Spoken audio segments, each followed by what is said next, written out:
Termina el año y llega el momento de pensar en la cartera del 2013. Hoy vamos a conocer las 10 predicciones más sorprendentes para el próximo año que hacen desde Saxo Bank, justo el día en el que, según las predicciones mayas, se acaba el mundo. También existe el fin del mundo en los mercados. Saludamos a Gonzalo Cañete, Client Trading Service de Saxo Bank. Gonzalo, muy buenas tardes. Buenas tardes, Laura, ¿qué tal? Antes de analizar cada una, señalan que son acontecimientos improbables. ¿Cuál es el objetivo de estas predicciones extremas? Yo creo más que nada prevenir al inversor. De cara a los analistas, pese a que son tan catastrofistas, ¿por qué es importante que se tengan en cuenta? Pues porque yo creo que tenemos que tener una buena previsión de cuál puede ser el peor de los escenarios, pues más que nada para estar, en una posición defensiva más bien, ¿no?, a lo que pueda acontecer, sobre todo visto lo que ha ocurrido los últimos 2 años. Aunque la probabilidad es mínima, ¿son más probables de lo que se considera por los mercados? Hombre, desde luego algunas de las que vamos a comentar y de las que hemos publicado, pues desde luego que son más que probables, porque de hecho van en la línea de lo que ha acontecido los últimos meses en el 2012. Precisamente de eso vamos a hablar. Durante el tiempo que lleváis haciendo estas predicciones, ¿alguna vez ha cumplido alguna o se ha acercado a que se pueda cumplir? Sí, los mismos puntos que se presentaron para el panorama del año 2012 en curso, que se presentó en 2011, se preveía una inflación del grano, también se preveía una nacionalización de entidades en Europa, cosa que también hemos visto que se ha producido. Incluso el eurofranco, hemos visto que se predijo un tipo en torno al 1,50, y si no es por esa posición interventiva que ha tomado el Banco Central de Suiza, de tener casi un tipo de cambio fijo con el euro, pues no habríamos probablemente visto ese escenario. Vamos a ir viendo, si le parece, Gonzalo, cada una. En cuanto a renta variable, el DAX caída de un 33%. ¿Qué escenario podría darse para ver a la renta variable alemana en los 5.000 puntos? Bueno, básicamente, si se llega, por ejemplo, a un acuerdo que socialice o mutualice la deuda europea, probablemente veamos que el que sale más sancionado en bolsa es el mercado alemán, no porque sea más vulnerable a ello, sino simplemente porque ha sido el único que no ha sido tan castigado como el resto de Europa, entonces probablemente es el que descuente más.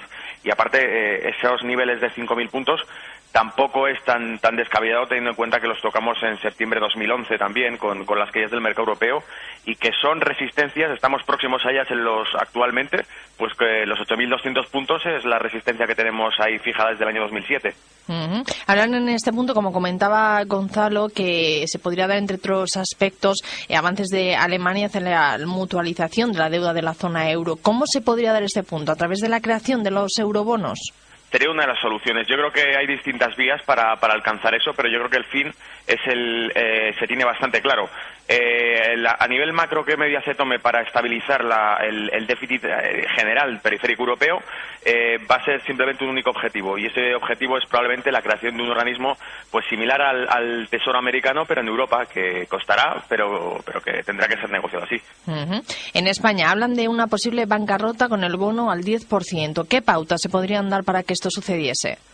Pues bueno, estamos viendo en este caso, pues probablemente si Grecia no sigue en la misma espiral con los tipos de interés que tienen con la colocación de deuda, no se descartaría, como ha hecho Berlusconi hace 2 días, la propuesta de una salida a zona euro para estabilizarse a nivel interno.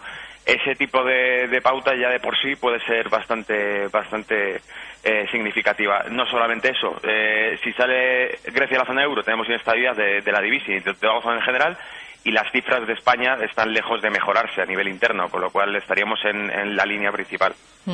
En Estados Unidos, y fijándonos en renta fija, es cierto que las políticas de la FED de mantener los tipos de interés al 0% han provocado que sean menos interesantes para algunos inversores. Dentro de estas previsiones catastrofistas podríamos ver al bono de Estados Unidos a 30 años incluso duplicando su precio, ¿no?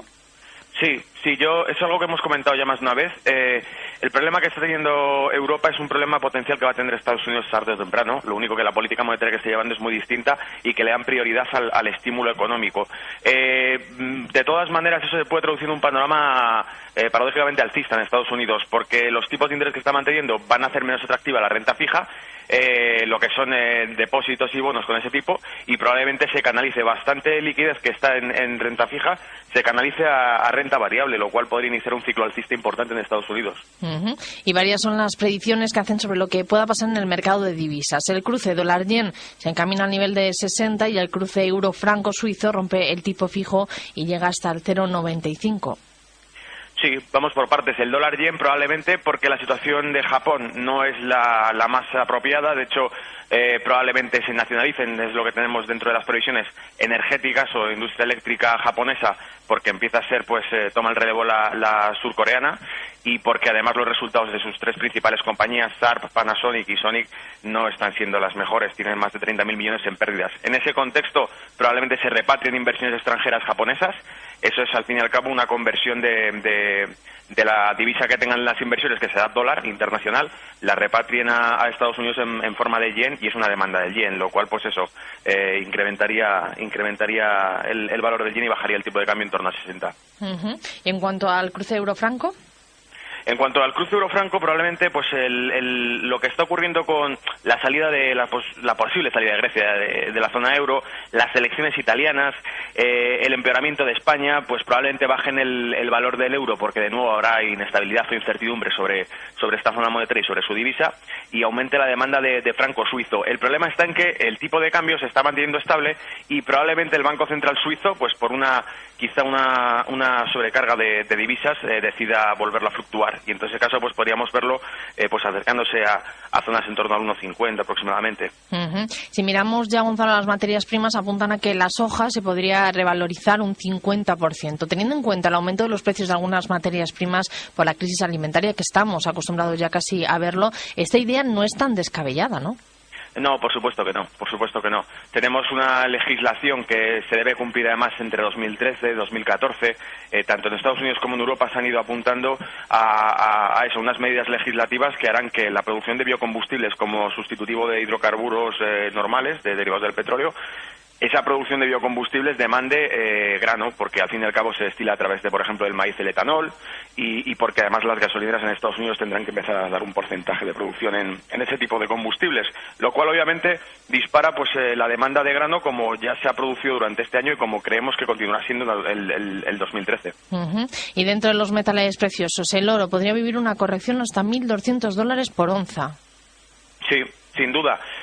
Si se cumple siempre previamente el panorama de Estados Unidos, es decir, tipos de cambio muy bajos, muy cercanos a cero, preferencia por la renta variable antes que la renta fija, porque no está dando ningún tipo de rentabilidad, y si eso es así, la renta variable inicia un ciclo alcista de Estados Unidos, muy probablemente se abandone el oro por la correlación que hay entre ellos.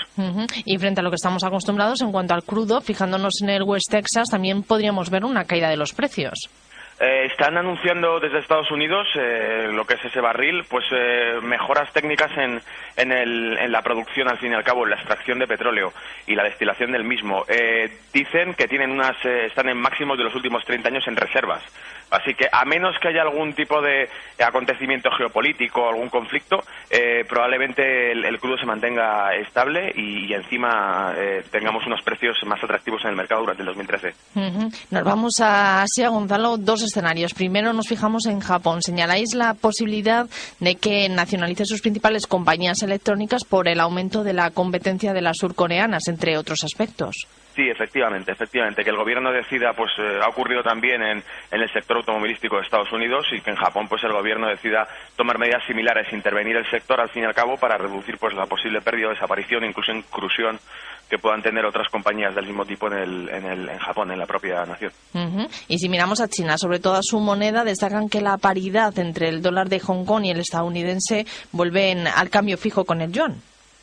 Sí, sería simplemente empezar a vincularlo con el yuan. Sabemos que existen tensiones en la política monetaria desde 2010 entre Estados Unidos y China, que al fin y al cabo es probablemente la mayor tenedora de dólares en reserva, y Hong Kong decidiría en este caso vinculación con el yuan directamente, visto que el dólar no parece que adquiera mucho valor y que sobre todo tiene una política monetaria bastante activa que no le va a dejar en muy buen lugar a la divisa. Hay que recordar, Gonzalo, que todo esto que hemos estado comentando son previsiones catastrofistas, o sea, que son muy poco probables que se lleven a cabo. ¿Hacia dónde apuntarían esas proyecciones realistas, de verdad, de Saxo Bank para el próximo año?